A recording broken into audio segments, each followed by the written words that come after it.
No, I just don't care about it. It's almost like a loser's mentality. It's like everyone's so spoiled. Like it's like, you know, he won't let me shine. I even heard someone say like, yo, why Jay won't let Kanye? I'm like, let Kanye. Kanye's Kanye.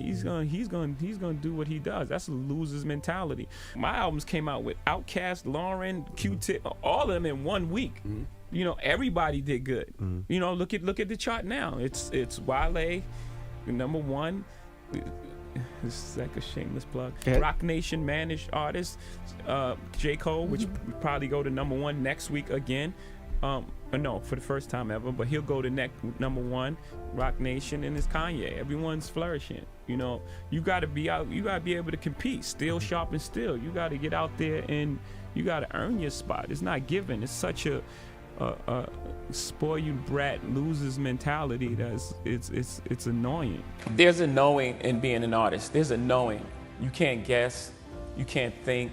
There's a knowing. You have to know that even if it doesn't work today, tomorrow, there's artists that I play that weren't popular at the time that I play more than I play current artists. Shuggy Otis, I suggest you just go look up Shuggy Otis. He was amazing. And at the time, it wasn't this hugely popular thing, but I think I think when it all's said and done, we would play that music more than any other music, right? So you have to have this knowing that, okay, it may not work today, it may not work tomorrow, but this is the right thing, and this is what I'm doing, and this is what's feeding me. So that would be the best advice that I can give you. That knowing, just believe in what you're doing. And if you don't believe in it, then you're not doing it. You haven't figured out the thing that you do best yet. When you feel it and when you know, no one can tell you. You only have to be right once. I got up around 8. Had some breakfast. Ran a mile. It was really tough. I just came from Aspen. Yeah, you know, I just wanted to touch it a little bit. I mean, everyone can't be like you, man. Oh, I mean, it's gone away. So, you know, ran a mile. Then I went to the office, read a bunch of emails, read some more emails, downloaded some music legally. Had a meeting with some great people. I don't really say their name yet. After that, listened to some music, went to the studio, had dinner.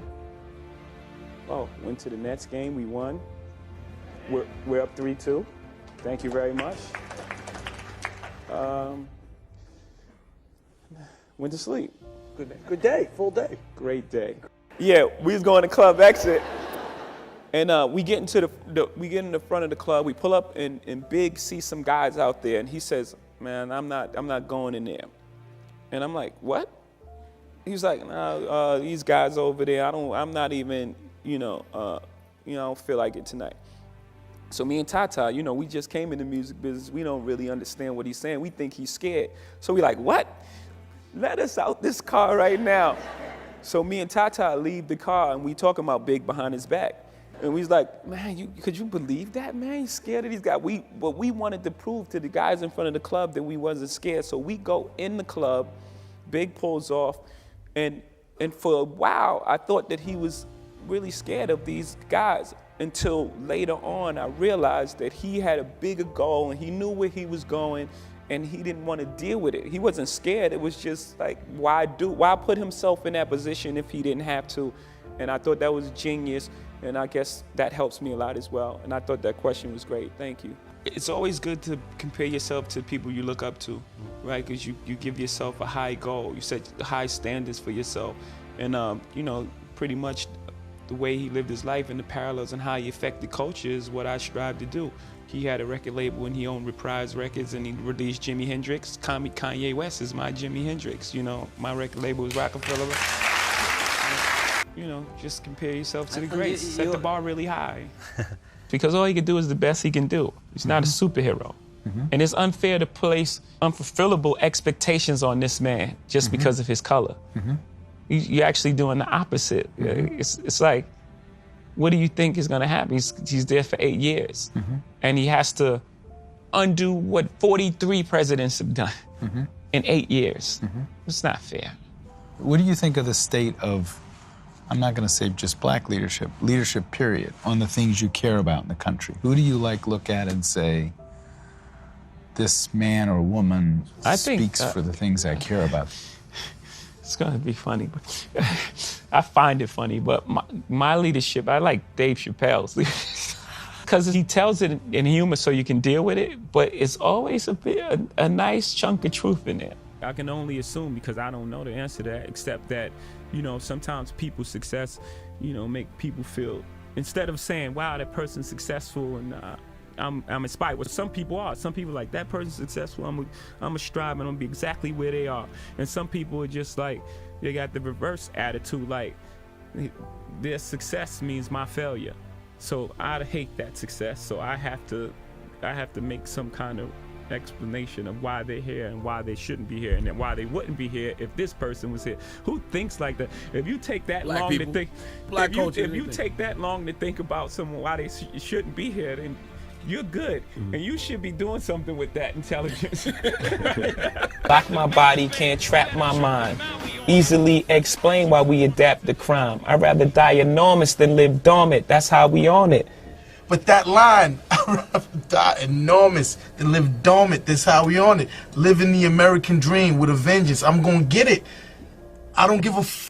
I'm gonna get it. And you gotta understand the reason, right? Why does that guy think like that? Right? How do you arrive at that point? You got to also look at that. You have to look at that. You got to look at the environments and places we live in, and how things are set up, and how things are structured, and how we're always the last on the totem pole, even from our schooling to our roads to, you know, everything that all the obstacles that's placed in front of us. Even our living conditions. You live in a project. Someone lives here, here, here, and here. You know, you have to deal with all these different type of personalities. You're in the box. Someone's above you, below you, to the right of you, and to the left of you. And every day you have to manage that circle. And that's just 2 floors. These buildings have 26 floors, right? These low-income houses, and everything is messed up there. So that's like living dormant. If this is what I have to live for, then I'm going to take a chance to get more. It doesn't matter. It doesn't matter what happens to me. I think that rap in particular is a young man's sport, that I'll move out of that white hot space. But rap is about the gift of discovery. To be the cool person in school, you have to know the newest music, the newest dance move, have the newest clothing on. So rap is based on that. What's new? What do you, I know you know Jay-Z is good, but do you know this song right here that only 4 people heard it? Right. At the end of the day, we're gonna find out it's not about the white hot space, but it's about finding the truth. That white hot space, people think is the biggest thing, but it's really small. It's almost like a trend. Would you rather be a trend, or you rather be Ralph Lauren? Right. I'm the person that looked at the Mona Lisa and be like, man, that's gonna be cool in 40 years. Right. Right? I play forever. Right. I play forever. And so my whole thing is to identify with the truth, not to be the youngest, hottest, new, trendy thing. I think in business, one of the biggest things is to open yourself up for change. You don't have to change who you are and how you operate, but just, you know, if the landscape is changed, then the way we do business has to change somewhat. We don't have to change who we are. We have to change the way we go about it. Because like I said, the consumption of music is higher than ever. The reason I focused on that, because such a small thing changed my life, right? A 6th grade teacher said, you know what, you're kind of smart. And I believed her. I said, I'm smart, right? So she gave me that sort of opportunity. She sparked the idea in my mind. So that's why my first thing is the scholarship fund, because there are a ton of very intelligent kids that's coming out of these urban areas who can make it all the way if given the opportunity. And so it's a challenge that I gave to my mom, and my mom is so involved with it. Like she gets on the bus and she takes these kids to their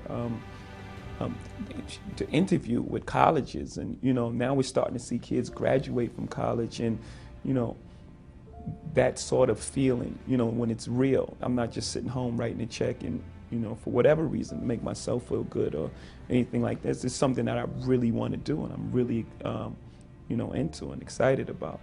So I'm seeing the results. I'm seeing, you know, we were getting our first graduates from the Sean Carter Scholarship Program, which is like, for me, the best thing ever.